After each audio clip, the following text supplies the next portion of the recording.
know that was even there. Um,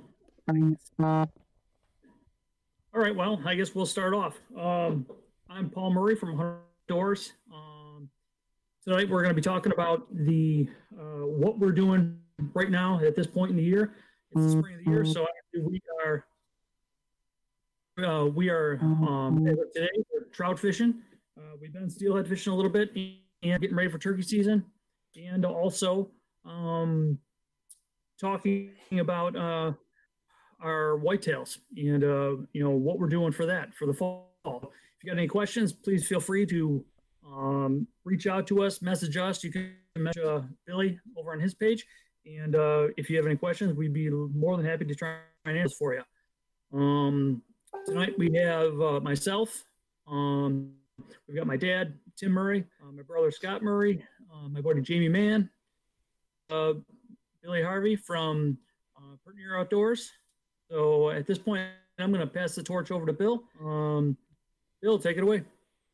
All right. Thanks, Paul. And it's like Groundhog's Day. We're doing this all over again, but apparently nobody could hear us before. So thanks, everybody, for joining us tonight. So the idea today was we wanted to get these guys together. We've had a couple weeks in a row now. We've done a live show and was talking with Paul and Jamie and Scott and thought it'd be pretty cool to get them on and share what some of their tactics and ideas and some of their stories are for getting out and chasing fish and chasing turkeys in the spring.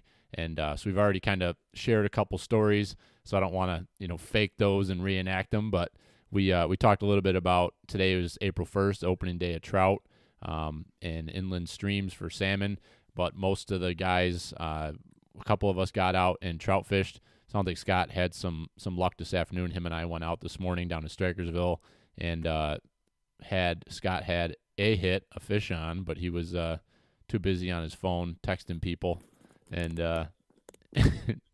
and he didn't get it. So I watched it hit. I saw his pole bend over, but he didn't get the fish. So why don't you tell the real reason why? I was for the better good of the youth of America. Okay, if you want to go that route, I guess that makes you sound like a good man. It was for work. You did say that. That's not exactly what you said, actually. When you missed the fish, there were some choice words, but we'll leave that there. This is a family program. But so what we're looking to do on this live feed, if you have any questions or anything that you're interested in these guys and what some of their tips would be, or if you have any questions, I guess just we're wide open. So we're looking to have this kind of be an interactive conversation tonight. But, more or less, we're going to kind of just start chatting about, we kind of covered fishing a little bit already, but I think for these guys especially, they're real big into turkey hunting. And although fishing is exciting, I think chasing birds around in the spring is on top of everybody's mind. And I'm looking at Jamie right now, and now you got me thinking because you're headed out tomorrow night, or is it Friday morning you're leaving? So Jamie's turkey season is about ready to get started this weekend. Is that right? That is absolutely correct. So we are going to be, heading down to Kentucky. We're leaving early Friday morning, probably 3 a.m. or so. Going down there to see a good buddy of ours, Chip Wade. He has a place, Central Kentucky. It's Ridgecrest Outfitters of Central Kentucky. We've been going there for probably, I think this is Carter's this will be his 4th year. My brother-in-law's been going, I believe, 5 or 6 years now. And Chip's got a lot of birds, and it's usually a good time. Kids usually do pretty well, so we're pretty jacked up. I know he's jacked up because he's asked me about 15 times today when we're leaving. So, yeah, looking forward to it. Can't wait to get there, really. That's awesome. I think we chatted a little bit about that on our first podcast we did with you guys, that this has become a little tradition for you to head down early and get this hunt in, and it sounds like there's been decent success going down there early in the season for you guys, kind of getting kicked off, a month before we were able to do it back home here. Yeah, exactly. I mean, Chip does his homework. He's got a good piece. He's got good ground. So, I mean, there's a lot of birds there. It's really, even though it's a youth hunt, it's really longbeards only, but there's really no reason not to shoot one because, or, shoot a Jake or whatever, just because there's so many birds. And, it's awesome for us. I mean, obviously it's great for the kids, but I mean, it's great for us too, because now we're technically in the woods a month before our season even starts. In the last few years, obviously we missed out on Tennessee this year, from the circumstances, and it is what it is. I mean, it's a sad thing, because we really enjoy, seeing it. It's basically family for us down there now. But when you start going, you're talking Tennessee, Kentucky, sometimes we're hitting Ohio, we're hitting 3 different states before our season even starts. It's great for the big kids. I'm just going to say that. For sure. Have anybody else gone with you down on that trip, or has it always just been you going down there? So far it's just been me and my brother-in-law, my nieces and nephews, going. They're the ones that actually started it, and then Carter got a little older, so we started going. Ironically enough, this is actually their last year. They're going to age out this year, but a good friend of ours, Stacy Thompson, brought his son last year, came down with us. I'm pretty sure, I'm not going to speak for anybody, but I'm pretty confident that I know a kid that lives on Centerline that probably will be getting ready to go next year, maybe, providing. So as some kids get older and age out, we got other kids coming in right behind them. So I think it's going to work out pretty well. Is he talking about your son, Scott? Yes. Maybe. Seems like he's pretty interested, so we're going to see how getting him out just around here this year goes. And I'm sure, if we can get some fired up birds in front of him, I'm sure he'll be very excited. I mean, we brought up the other day, actually, it's kind of funny. He asked, we were watching something on TV, and someone said that their heart was beating really, really fast. And I had said, it's a rush of adrenaline. And I go, it's kind of like, and then before I could even finish it, he said, it was like when those 4 deer walked right underneath us, because we had 4 small bucks walk underneath us one day this fall that I had him in the tree stand. And he said his heart was beating so fast. And I'm like, yeah, you had a rush of adrenaline. That's why we do what we do. So I think if we can get some turkeys gobbling in front of them, I think it's really going to light a fire for him. Oh, boy. Here he is. He's talking about the adrenaline rush you had when you saw the deer. Remember? So we had I guess lastly, Jamie, on talking about that, and then we had a question that came in regards to turkey hunting. So you're going down there for a youth hunt, but are you buying a license, and is it challenging to buy those out-of-state licenses? Are they expensive to go do a trip like that? So I'll say this. The youth license, Kentucky is awesome. So Carter just turned 12, and this is the first year he's actually needed a license.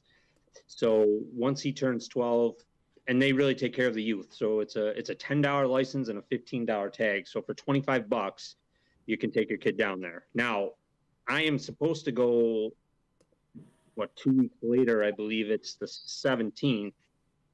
Me personally, my tags were $235.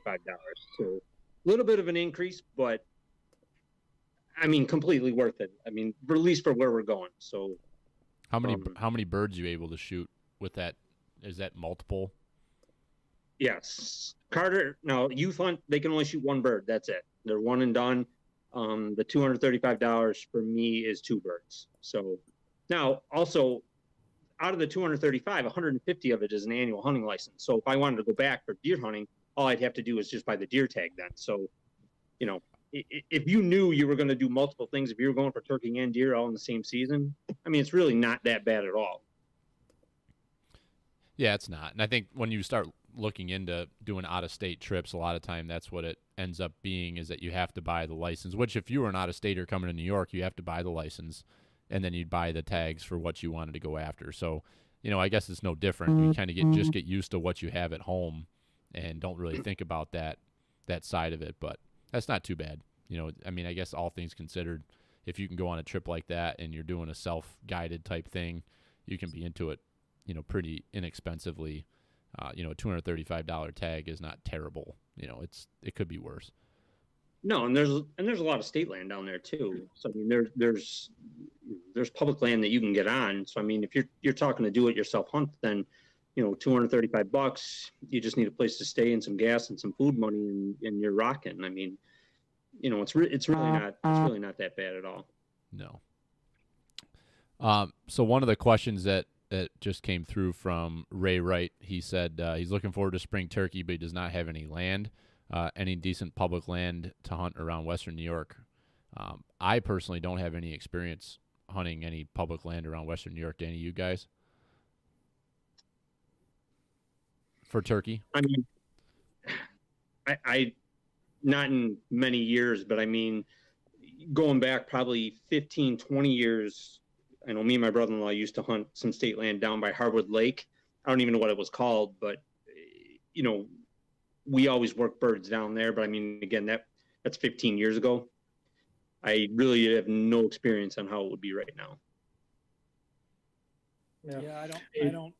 There's a state forest about a mile and a half from our camp.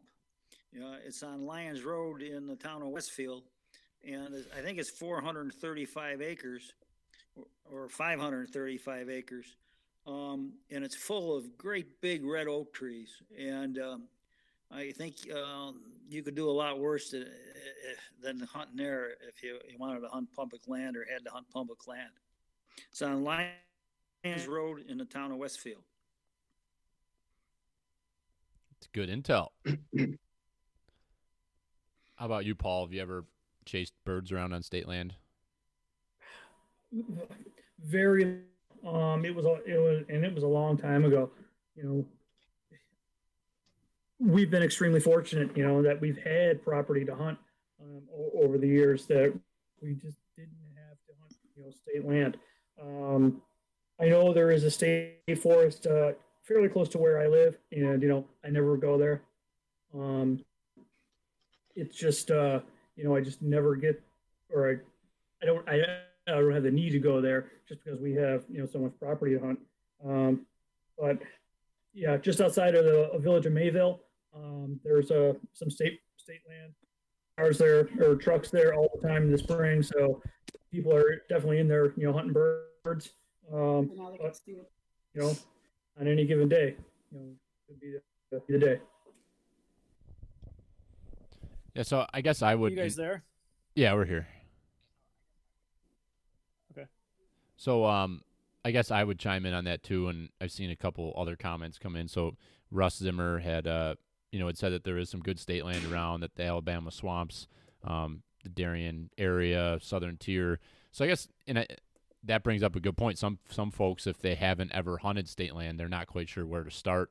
I would say your best bet if you're new to turkey hunting, don't own land, maybe even new to Western New York, is go to the state, go to Google and just search New York State public land. I would also use apps like a lot of people use OnX. There's another app out there starting to gain some traction called Basemap. There's a bunch of like Hunt Stand. I know there's a bunch of different apps, but as long as you can find where some of that public land is, there's turkeys all over our state. There's turkeys all over Western New York. The hunting's pretty good. It's just whether you're going to run into a ton of pressure or not. So, a lot of our state forests are, I have experience hunting deer in Letchworth. There's a lot of oak trees. It's gorgeous woods, and I'd have to imagine it'd be good turkey hunting, but from what I've heard, it gets pretty competitive in there turkey hunting. So I would say, don't be afraid to get out and venture around. Worst case, you're going to just run into some birds. If nothing else, you're going to get out and check out some good ground that you might want to hunt something else on. There's a ton of property around Western New York, especially even when you get over, you get down south into the southern tier, Ellicottville, Franklinville, down that way, and down Westfield, like Tim was saying. But then if you get down over towards the western side of the Finger Lakes, there's a ton of land over there, like hundreds and hundreds and hundreds of acres. So I would definitely encourage anybody to not get discouraged that there's not opportunity. If you don't own property, there's definitely land out there that you can get out and run around on. Mm-hmm. Absolutely. I would say too, like anything, obviously you're willing to walk, the further away you can get from any roads or whatever, the further you get back in, you know, probably the better opportunities may be there. Absolutely. I know somebody, whoever put, I think it was Russell, said, you know, in Darien, you know, used to be able to hunt in Darien Lake State Park, you know, down by the Darien Lake, but I believe it was like archery only. You know, me and my brother-in-law, again, same thing years ago, but there were birds in there like it was going out of style, and there was plenty of times we had opportunities to shoot turkeys with bows. I don't know if it's still that way or not. You definitely want to check the regulations, but could be a good spot to go. Yeah. So that, I guess that leads me into some more turkey talk. So are you guys big into roosting birds, or do you just kind of have the spots that you know and you get out there in the morning? Do you waste a lot of, I shouldn't say waste, do you spend a lot of time trying to roost birds at night, or do you just get out there in the morning after them? Well, I could tell you that the two biggest nights I spend roosting out of the year are April 30th and May 30th. I will go out and roost birds once in a while, but I'm more often than not on May 30th and May 30th. I'm really trying to put a bird to bed.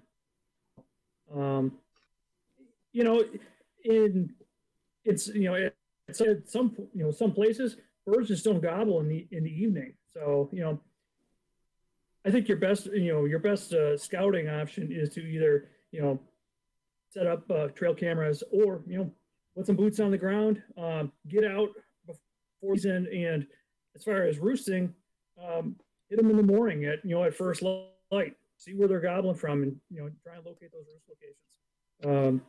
It's just birds are just more apt to gobble in the morning, and that's just the way I more or less run my my scouting.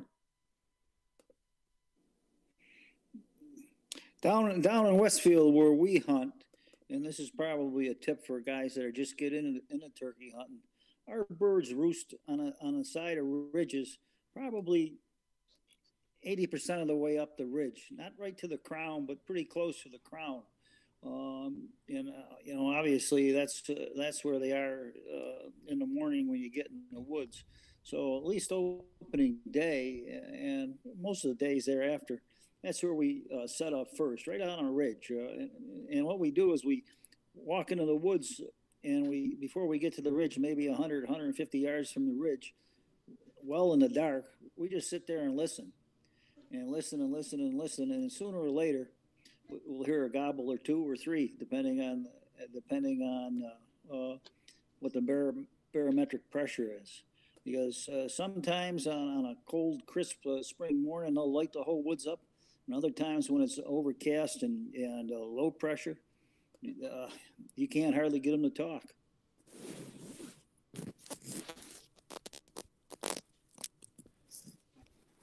Yeah, it seems like more times we have a lot of luck up at our camp doing roosting them early in the season, but it seems like once like Paul said, once you get past the first day or two, we kind of stop trying to roost them. And the worst thing is when you get in there and you're trying to get close so that you can get them to sound off, and you end up getting too close and you bust one off because they're not roosted where you exactly expected them to be roosting, and then you kind of maybe blow things up for the next day. So I don't know. I think the more once you kind of figure out, and I know a bunch of you guys probably saw that post from that turkey biologist, and I don't know if you heard the podcast, the Meat Eater podcast he was on this week, talking about all the different roosting spots a gobbler will have during a season. And it's fascinating, and if anybody hasn't listened to that podcast yet from this week from Meat Eater, I would strongly recommend it, because it makes you think a lot about the way that you pressure the areas. And, every time you go in somewhere to, try to roost a bird, you're intruding into that area when they're trying to wrap it up for the night and get up into that tree. So if you can be a little bit less less abrasive on them, I'd say that's probably the better. If you kind of have a general idea where they normally roost, I'd say let them be and don't bust them out of there.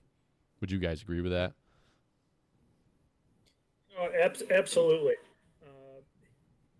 You know, Yeah, the way we turkey hunt now is so much different than I want to say the way I turkey hunt now is so different than it was when I started turkey hunting. Now, you know, when I started turkey hunting, you know, I used to call.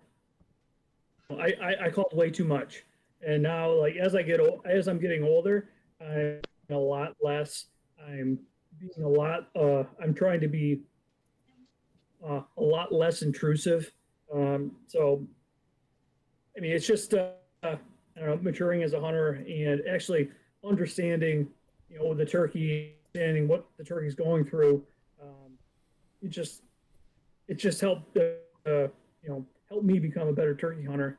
And you know, for years, you know, down at our camp where we hunt, we would have birds there until the second week of the season, and then we would not hear a gobble again. It's just you know, birds like either got killed or moved out, and we would go weeks without a gobble, and that's not the case anymore. You know, we are extremely fortunate. We're also hunting a lot different now. We're hunting a lot more. I think we're hunting a lot smarter. Scott. I mean, I see somebody.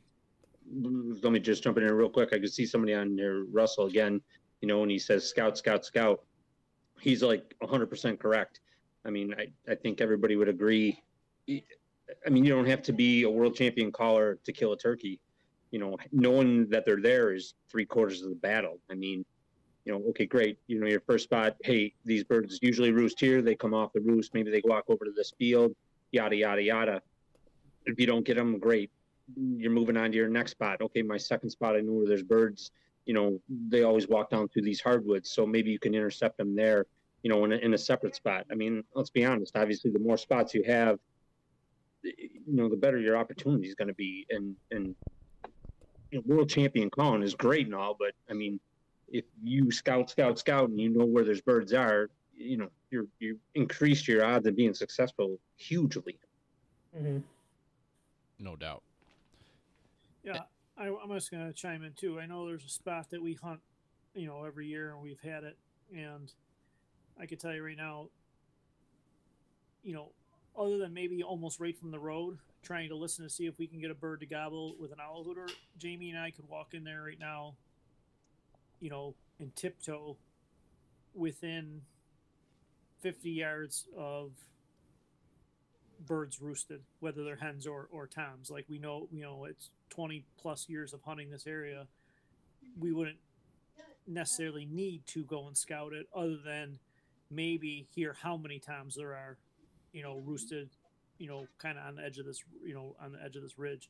And like I said, we can tiptoe, and I bet you we've set up underneath the same couple trees for 20 years doing the same thing. You know, obviously we scout from afar. We maybe do some owl hooting right at dark, maybe hear a couple different birds gobbling just to give us an indication, but heading in there and walking it or anything, we stay right out of there. So you guys got me thinking now. I think this is a perfect timing for this conversation is scouting. What is scouting? What is each one of you guys, when you're going to go out and turkey scout right now, April 1st, what exactly are you doing? What are you looking for? If you're going to go check out a new piece of property, or if you're just going to go to a piece of property that you own, that you hunt every year or have access to, you know, what are you looking for? How are you approaching it? Scott, well, I'll start with you since looking at you. Yeah, I mean, I'll say a couple of the spots that we do hunt around here. You know, it might be within the next week or two. Stop by, walk across the ditch, you know, give a couple owl hoots right at dark, boom, hear a couple gobbles, we know there's birds there. Or drive the surrounding, you know, on the way home. Like tonight I did it on the way home. It was, you know, it was a little later, it was 7 o'clock, but I drove by a field that I know there has been birds, that I know I can hunt there this year. So I drove by just to see if those birds are out there. Even if I saw them, would I stop? No, but maybe if I had my binoculars, I would pull over and just see it. Are there any longbeards in there? Okay, yeah, there's one or there's two. Even I'm telling you, me even scouting when I let the dog out in the morning. I let the dog out while he's going to the bathroom, and I'll listen. And I heard a bird gobble across the street from my house. So can I hunt across the street from my house? No, but that lets me know there's a bird nearby. So for me, that's scouting, and I'm probably gonna set up a couple trail cameras in the back because I took a walk the other day with the dog back there and I saw some scratching, and it's probably about 2 weeks old. So I'll probably put a trail camera up on one of the main trails that comes connects two pieces of woods just to see if I get any pics of turkey. So I mean, trail cameras I think are great. There's an area that has some fresh sign, you throw a couple trail cameras up. That's a good way to do your scouting too. So I know Ryan, he's not on with us, but he's got a camera, a cell cam, and it's been sending. It's a good trail between where they're roosting and heading to this field, and he's got it on there, and he's got a couple pictures of some hens and toms. So that's another way you can scout too. Then that I would say that we could do that, or we do that, I guess. And let's be honest. I mean, the old-fashioned way, hopping in a pickup truck and you're just driving around, glassing with binoculars. I mean, I know to the gentleman that said something about looking for, state land, earlier in the conversation. I mean, that's the best way. You see birds out in the field. What's it going to hurt? Knock on the door. I mean, you never know. I mean, obviously, it's not deer hunting. Even if it's just for the day, you could get access. At least for one hunt. But I mean, I don't know. Binoculars is always a great tool. Yeah. For me, my scouting, it's obviously it's just like whitetails. We don't ever stop scouting or looking for whitetails, looking for turkeys. So whenever we're driving around, we're always looking in the field, see if there's birds there. If there are birds there, just like Jamie said, we could stop by, find the landowner, ask for permission. However, as far as our property and scouting,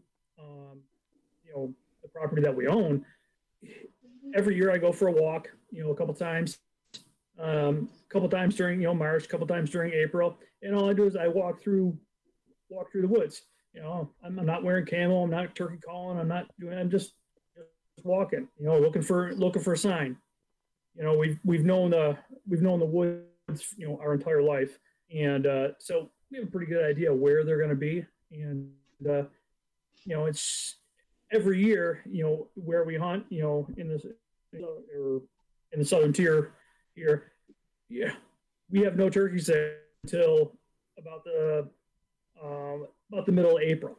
So I was there weekend, and there was no turkey sign. I wasn't alarmed. I just know that wherever the turkeys are, they're not in our woods right now. However, in 2 weeks, they're going to be there. So I hope they're going to be there. I've been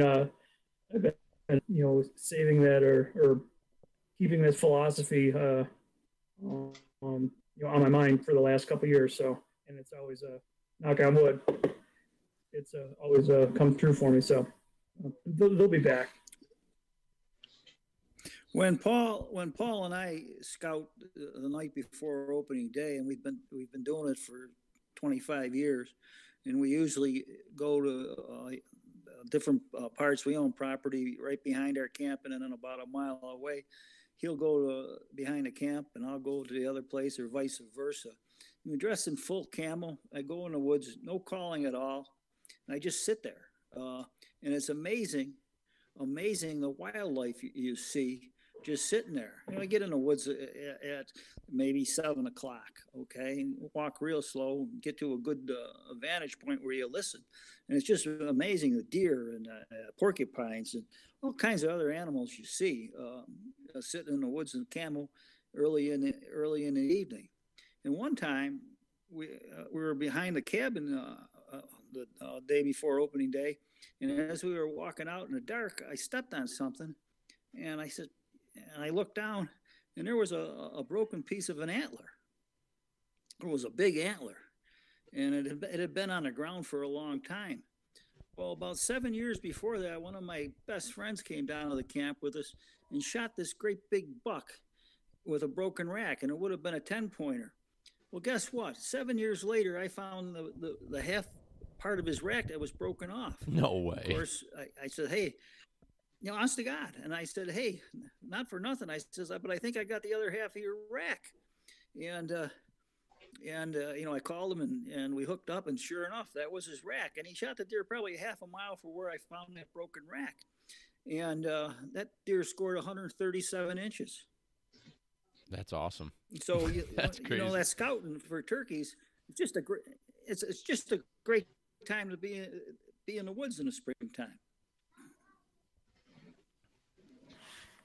So on my end of things, when it comes to scouting them the night before, I like to take my turkey vest, like you, Tim. I like to put all my camo on, but I like to fill it with beer. And then I go out there and I sit down and I just drink until it gets dark out. And then it's like, okay, I guess it's time to go back to camp because I'm out of beer. That's the way my father brought me up. So I don't know whether that's right or wrong, but.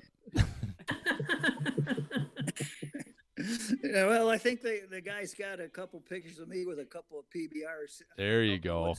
I knew deep down you were hiding something. I was trying to get it out of you.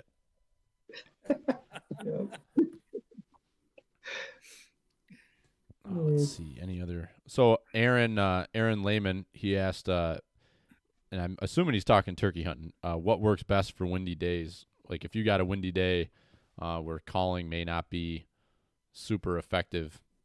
What do you guys, and we know we get a lot of wind around Western New York here, so it's a pretty common issue.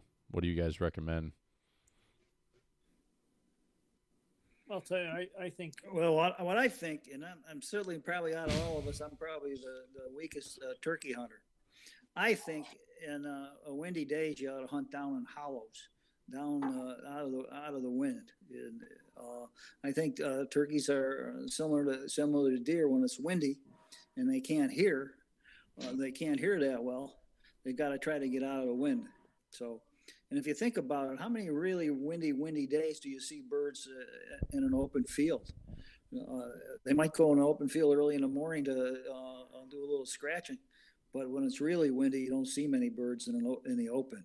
And I think they try to get down in the howls out of the wind, just like whitetails. I was just going to say I would go where you see a lot of fresh sign. And when I say a lot of fresh sign, where you can see it, you can tell scratch that's 2 or 3 days old, and you can tell scratch that's a week old. And if you see both, that's a good time to, especially if you have a buddy that you're hunting with, get up against a tree, put a decoy out, give a few calls every now and again, just sit and wait. I know a lot of us, we don't really like to hunt that way. We like to run and gun and call and hear them gobble and stuff like that. But that's a good thing, I think, and even if they're down in the howls, like down in the valleys, it's probably good. You got fresh sign, you set up by the fresh sign, and you might have to wait them out. So that's what I think. And two, I guess when you talk about calling as well, I mean, obviously, there's mouth calls, there's box calls, there's slate calls. The little bit of calling that you're going to do, I would probably use something that's a little higher pitched. A box call or a slate call might pierce that wind a little better than a mouth call. Just something to think about. If they can't hear you, you're basically relying on hopefully that they'll just walk in your way, which can work too. But you may want to go with something with, a little more frequency, I guess you would say, out of the call. I can't play a mouth call, so it makes it real easy for me. So I pretend it's windy every day, and I just play slate calls up there. I think that's great advice. Is using a call that will help project the volume like that. But I also think what Scott and Tim were saying is kind of think along those lines. But look for that fresh sign. If you've got fresh sign, that's going to be your best telltale of where exactly they are and what they're doing. What about you, Paul? You're last on the line. It is in windy, low pressure situations. It's basically what all three of the other guys said. I want to get out of the wind. I have a terrible time hearing. If you ask my wife, I have a terrible time hearing all the time. But when I'm in the woods and it's windy, I cannot hear. I mean, so I want to get out of the wind too. And absolutely, if my mouth call's not working, if I hear birds, if I know birds are in the area, if I'm playing my call and they're not responding, I will switch up and go to a friction call. Maybe a glass call or something that's going to be a little more high pitched. That's worked for me in the past. I mean, on those low pressure, really windy. I mean, that's just what works for us. I like it. I think it's all good advice. Hope that helps you out, Aaron. Aaron is he lives in East Aurora. He's actually one of the guys that cuts deer up with us, so I know Aaron pretty well. And he just moved back up here from, I think it was West Virginia, so he's kind of new back to the area. So he's trying to figure a lot of that out. So good luck to you this spring, Aaron. Let's see. Yeah, that's Bill. That's one thing that I can't stress enough. Like when we do our youth turkey hunting clinics, I can't stress enough the learning curve, that we had to go through to become turkey hunters. It's just get out there, and the more time you spend in the woods, with turkey or hunting turkeys or scouting turkeys, the more you're going to learn turkeys. And for a new turkey hunter, the best advice I can give you is to just get out there and get after them. I mean, you're gonna make some mistakes, and you may bump some birds, but honestly, it is the best way to learn how to do it. I'm still bumping turkeys. Yeah, I mean, you're never gonna. Let's all be honest here. You're never gonna figure it out. I mean, I'm so far. My brother's probably. I know he's watching. He's probably laughing because I am the least successful turkey hunter in my family by far. But that's just because I haven't. Shut up, Scott. God. I thought we were friends. This real relationship is falling apart.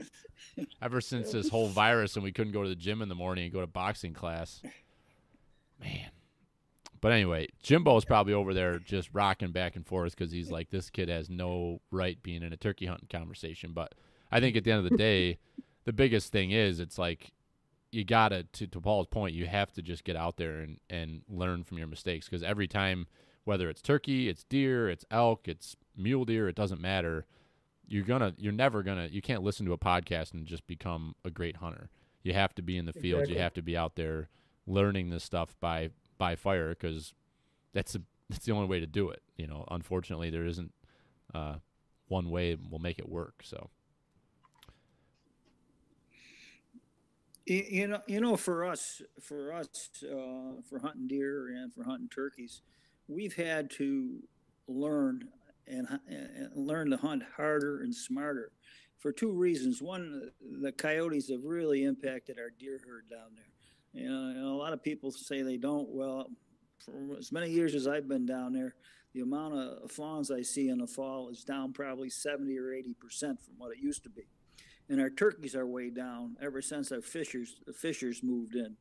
So in order to get a good time in the springtime down there, you really got to put your time in. Now compared to what it was 15 years ago. 15 years ago, you go in the woods, you might hear 6, 7, 8, 9, 10 of them gobbling at the same time. Now maybe 3. So the predators have really changed the dynamics of the woods for us for turkey hunting and whitetail hunting.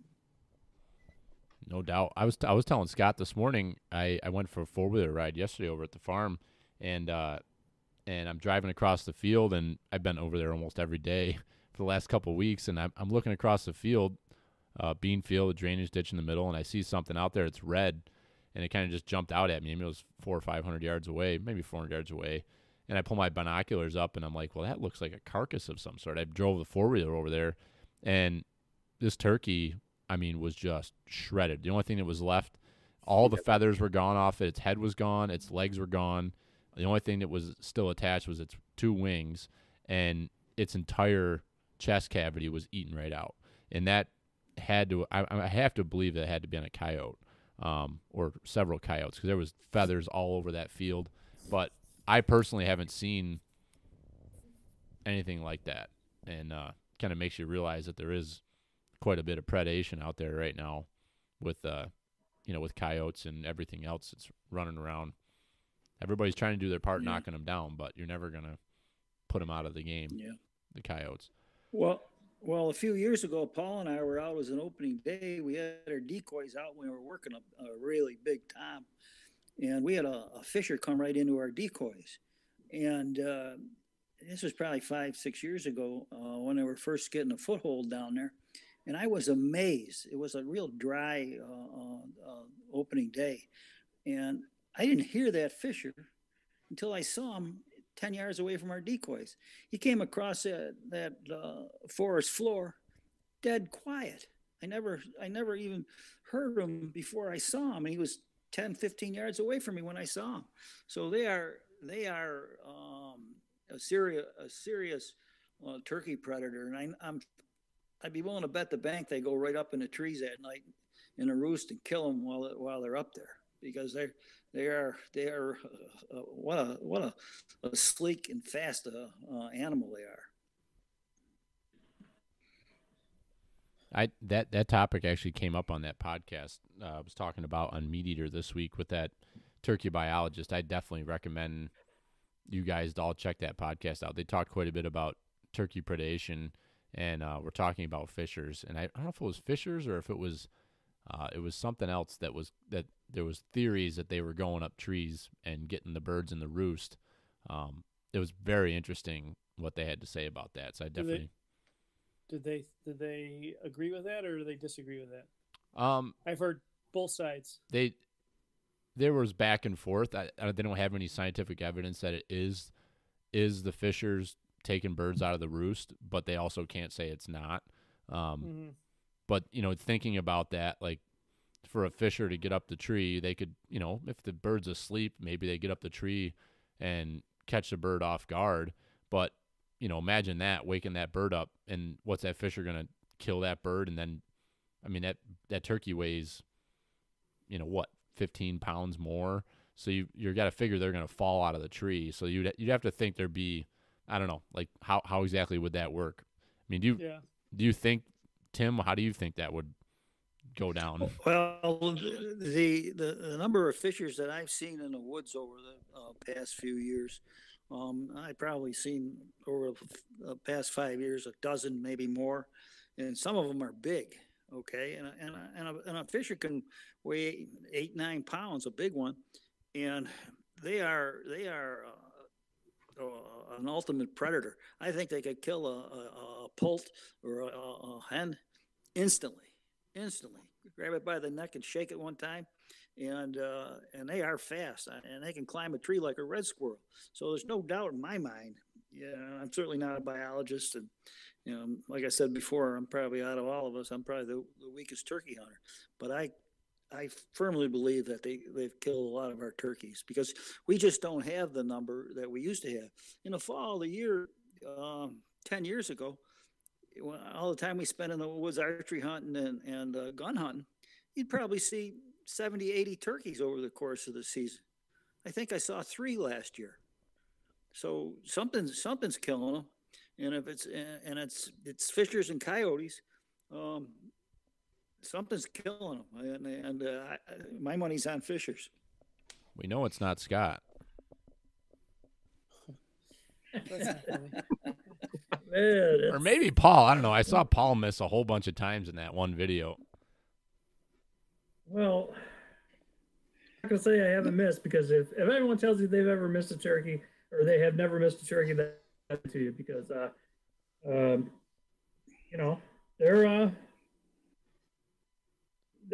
a tough target to hit. Yeah, you might be shooting birdshot, and if it's, all they need to do is move. They can move their head, that fast, and you miss. So he did pretty good last year. That's exactly what happened to me last year. Moved his head real quick. I'm sure that's what it was. Right. Turkey moved his head on me right when I pulled the trigger. What are you? Pretty confident he was standing still. So whatever. What are you guys all running for? Are you guys all shooting 12 gauges, or what size guns are you guys using? I'll start, I guess. I don't know. I'm using a 12 gauge, just 3-inch Longbeard XRs for shells. My son has a Remington 870 20 gauge, using Federal heavyweights. To be honest with you, both are probably effective, at the same range, or about the same range. I'll let him. I don't want him to shoot more than 40, but I mean, if it's 45, we'll probably touch it off. But 12 gauge, I think, and these guys will probably agree, with those Longbeard XRs. I mean, a 50-yard shot is not out of the realm. So, Yeah, absolutely. Scotty, what do you run? I've got an old Browning. Tim, what's up? What are you shooting? I shoot an old Browning Heavy 12 2 3/4 with a 30-inch extra full barrel, and it's getting harder and harder for me to find the shells I like. I like Remington copper nitro mags, number 5 shot, and like I said, it's only 2 3/4 with a 30-inch double full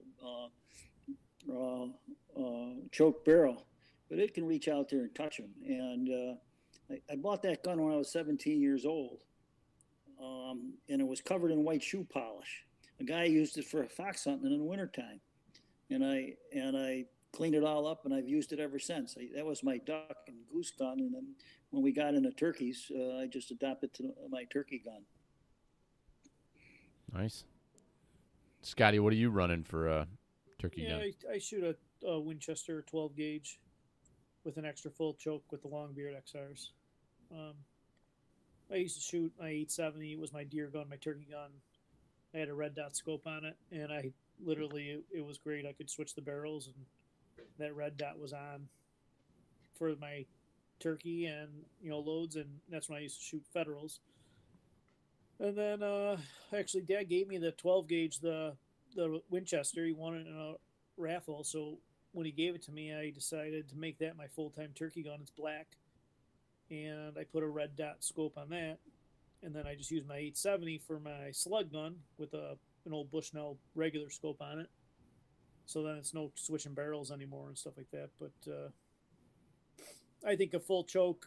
These guys all are big into the Jeb's chokes, and I was actually contemplating on getting one this year because they seem to work really well for these guys. But I really haven't had a problem with what I'm shooting now. So, I don't know. I guess I'm up in the air if I'm gonna, I'm gonna shoot my gun this year, because that bird I shot last year, second day of the season, he just didn't drop. I mean, he dropped, but I just don't know if I didn't shoot it from the year before because it was on, and I killed that bird the year before. So, and that bird just dropped. So I don't know. I'm gonna shoot that gun here in another week or so, but I might make a decision. Actually, I was gonna message these guys the other night and find out exactly which choke they got and how it goes, because I'm not super familiar on what the process is when you're buying a choke for a gun. If there's any one better Jebs than another or not, but sounds like it's a pretty popular choke for the gun. But yeah, that's why I think those Longbeard XRs. I mean, I've killed a few birds over the course of the years that were 50 plus yards. I killed one. Doug, was my witness. This was 25 years ago. A Barrowed 870 from a buddy that's just 2 3/4 inch number 5s, and I shot a bird. It was like just over 50 paces, and it was like a now or never type thing. So we had a hen about 3 yards, that made us, and he was getting nervous, and I just went for it. And I swear when I cleaned that bird up, there was barely a BB in him. So I don't know if 1 or 2 BBs just reached out and hit him and was enough to get him down before we got up to him, or what. So I wouldn't recommend that. A 2 3/4 inch, shooting out 50 yards. But these new guns with the new shot, especially, and with those extra full chokes, you can reach out and touch them. That's for sure. you touched on like the debate central, I guess, for when you're talking about chokes. But I would agree at about 100%. You know, if I was getting a choke for my 12 gauge, there's no question I'd be buying a Jebs. You know, running the 870s, Carter's gun and the youth gun or whatever. I'm a firm believer of the Indian Creek. You know, but I mean, for my 12 gauge, you know, a 12 gauge 870 or Winchester gun, I would certainly be getting a Jebs. I just don't think you can go wrong. Yeah, I saw that, I don't know which forum it was on, but it was posted about the you know, what are you using for a turkey choke, and I've got a Remington 870 Express that my dad, I think he won it at a gun raffle. Gave my brother and I both 870 Expresses, and I've been using that gun, and since I was a young kid, my dad put a super full turkey choke in it. I have no clue what it is, and you know, it's accurate. I shoot that. Use that same gun when I'm shooting sporting clays or trap, and you kind of get. I almost think it's like, you know, everybody laughs at me when I'm shooting a super full turkey choke, but I think it's good practice. I mean, you're shooting, you know, at a moving target like that and getting used to shooting at something with a very tight pattern. I don't think it's a bad thing to get used to what you're running there, but that thing's rusted in. It'll probably be in there forever. I know it. I don't care what brand it is. I know that I shot a Longbeard last year, my first Longbeard. Thanks, Brian, for calling it right into my lap. But you know, I've been running the Remington Nitro turkey loads, and I don't know about you guys, but it seems like every year I buy a box, and then I empty the box into my turkey vest, because you think you're going to use 12 shots on one turkey. So you got your whole turkey vest is like 20 pounds because it's weighed down with all these shells. And then the end of the season comes and you put them all in a Ziploc bag because you don't know which box they came out of. So I've got like all these boxes of ammo with these Ziploc bags full of turkey rounds that they're wore off. I don't know what size shot they are. I have no clue. But, you know, like my brother said last week when we were talking about broadheads, or it was 2 weeks ago, it's like, whatever. If they're sharp and you know they fly good, you know, it's like, you know, put them in your gun and let them rip, you know, as long as they're the right size, and who cares what brand they are or what ounce they are. Just let her eat. Yeah. Get really caught up in that stuff, but I don't think it should be the last thing on your mind when you got a bird standing at 20 yards. So Exactly. we're running on about an hour here. I don't know if there's anything else you guys want to hit on. If there's any other questions that have come through. I gotta finish up actually doing a little bit of work that I gotta post some assignments for kids, so I'm gonna head out now so I can just focus on doing this and get it done so I can get to bed, because I gotta wake up tomorrow morning and kind of do the same thing. You going fishing in the morning? No, I don't think so. Not tomorrow morning. You're going with Doug, aren't you? Just tell me you're going with Doug. No, I'm gonna work around the house tomorrow morning. But I will go for a walk in the morning. I'm probably going to go do my 2-mile walk in the morning as soon as I get up. Nice. So other than that, peace out. I will talk to you guys later. Yeah, thanks for having on. Yeah, I've got something to say. If somebody's looking for a place close to go steelhead fishing, the West Branch 18-mile creek on East Eden Road, it's about maybe an eighth of a mile where East Eden Road connects to Route 75. There's a big dam there, and the fish can't get over that dam.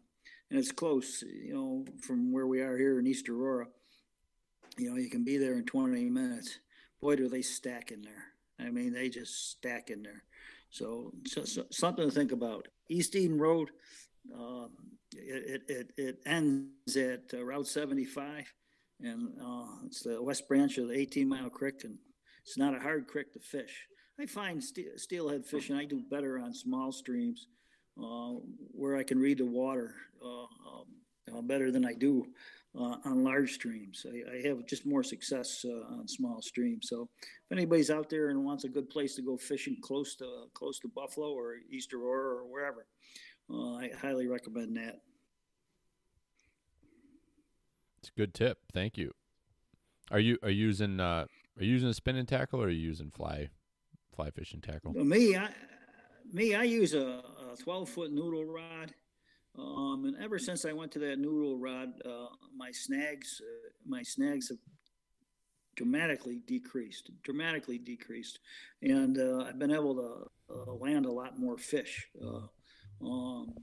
It wasn't expensive. It was maybe $50 or $60. I bought it at a Walmart years ago, but I just feel that long rod works a whole lot better on a stream. As far as people fishing with streamers for steelhead, more power to them if they want to catch them on artificials.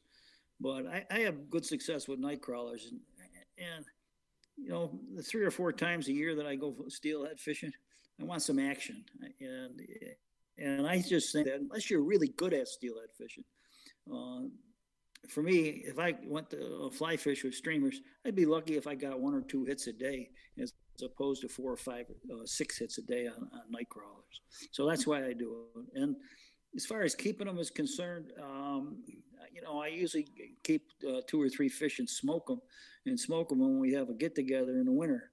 But other than that, they don't taste very good. But I did get a tip years ago that if you took the steelhead, filleted them, took the skin off them, cut them in cubes, put them in cheesecloth, and boiled them, and then took them out of the hot water.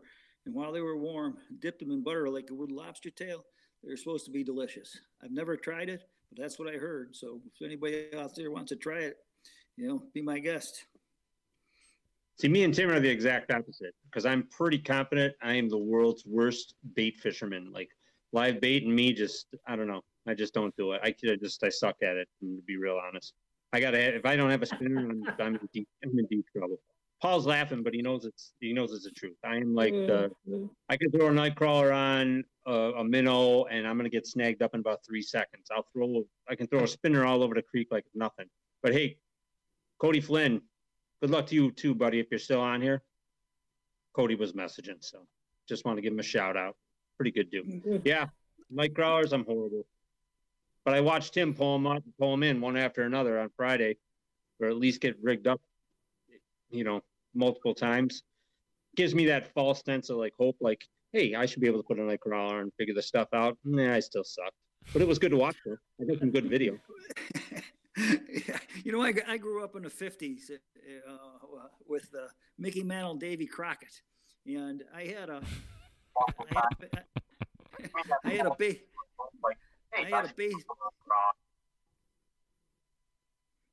baseball bat in one hand and a fishing pole in the other hand since I've been 6 years old. And all I did was stream fish with worms. And when I got a little bit bigger that I could catch crabs and chubs, I'd fish with live bait. And that's what I grew up on. And that's how I grew up fishing streams and reading the water.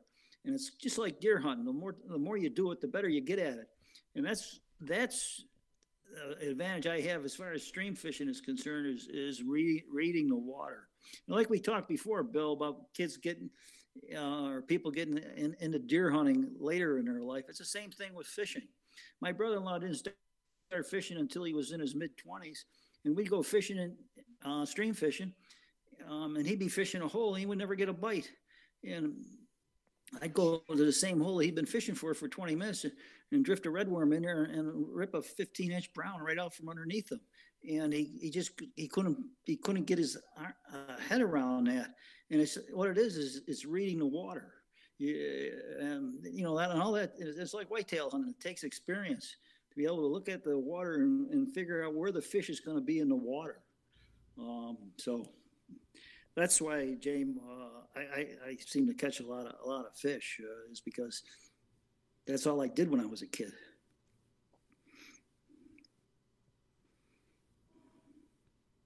What are you smiling about?